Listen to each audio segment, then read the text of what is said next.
বাংলাদেশের সাবেক Aussie pace bowling coach Shaun Tait ভাবতেই পারেননি অস্ট্রেলিয়ার বিপক্ষে বাংলাদেশ টেস্ট জিতে ফিরবে। তবে ডারউইনের টাইগারদের সেই ঐতিহাসিক জয় দেখার পরও তিনি পুরোপুরি অবাক হননি, কারণ এই দলকে যে খুব কাছ থেকে দেখেছেন তিনি। সাবেক শিষ্য হাসান মাহমুদ ও শরীফুল ইসলামের পারফরম্যান্সে ভীষণ গর্বিত শন টেইট। ইংরেজি দৈনিক ডেইলি স্টারকে দেওয়া এক সাক্ষাৎকারে শন টেইট বলেন, প্রথম টেস্ট ম্যাচটি অসাধারণ ছিল। আমি জানতাম বাংলাদেশ প্রতিদ্বন্দ্বিতা করতে পারবে, কিন্তু তারা যে ম্যাচ জিতবে সেটা জানতাম না। দ্বিতীয় টেস্টে তাদের কিছু চ্যালেঞ্জের মুখে পড়তে হয়েছে, সেটাও আমি মনে করেছিলাম হতে পারে। বাংলাদেশ অস্ট্রেলিয়া থেকে একটা টেস্ট জয় নিয়ে ফিরেছে, এর চেয়ে বেশি আর কী বা চাইতে পারেন। ডারউইনের জয়কে বড় অঘটন মনে হলেও টেইটের চোখের পেছনে ছিল বেশ কিছু কারণ, বিশেষ করে উইকেট, টস এবং বাংলাদেশের দুর্দান্ত পেস আক্রমণ। এটি ছিল সবুজ পেসারদের সহায়ক একটা উইকেট। অস্ট্রেলিয়া তাদের বেশিরভাগ ক্রিকেট ডারউইনের দক্ষিণের দিকে খেলে, সেখানকার উইকেটগুলো শক্ত এবং সাধারণত ব্যাটিংয়ের জন্য বেশ ভালো, কিন্তু ডারউইনে উইকেটটি ছিল একেবারেই ভিন্ন। আমার মনে হয় টসটা অনেক বড় বিষয় ছিল এবং বাংলাদেশ দারুণ একটা বোলিং আক্রমণ নিয়ে এর জবাব দিয়েছে। বাইরের দৃষ্টিতে অবশ্যই এটি বড় অঘটন, কিন্তু আমি যেহেতু গত এক বছর বাংলাদেশ দলের সঙ্গে ছিলাম, তাই পুরোপুরি অবাক হইনি। অস্ট্রেলিয়া তাদের সেরা অবস্থায় ছিল না, আর বাংলাদেশ ছিল তাদের সেরা অবস্থায়। ব্যাপারটা আসলে এতটাই সহজ।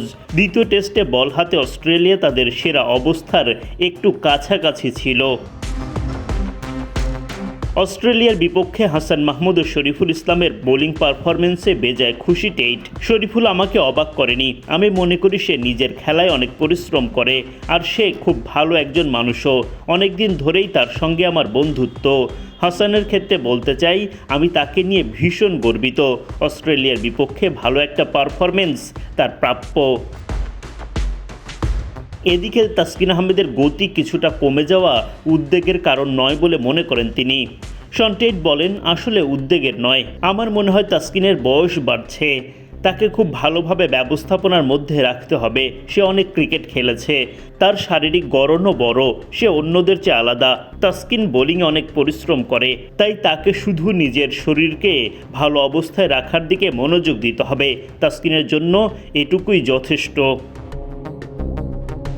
আমি যখন বাংলাদেশে ছিলাম, বিশেষ করে সাদা বলে ক্রিকেটে সে অসাধারণ ছিল। টেস্ট ক্রিকেটে ফিরে এসে সে আবার এই ফরম্যাটে নিজের জায়গা খুঁজে নিচ্ছে।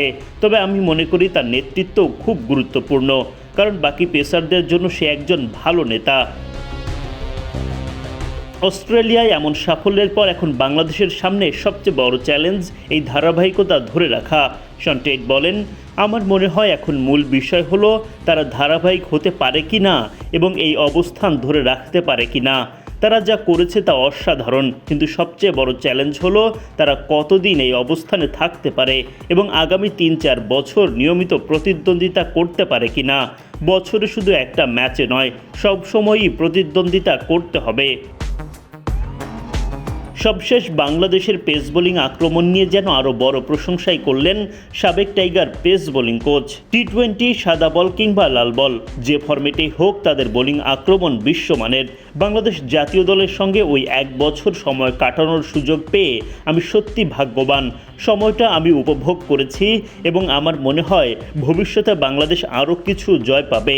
বাংলাদেশের হাতে একঝাঁক ভালো পেসার রয়েছে এবং পুরো বিশ্ব ক্রিকেট এখন বাংলাদেশের পেসারদের নিয়ে কথা বলছে।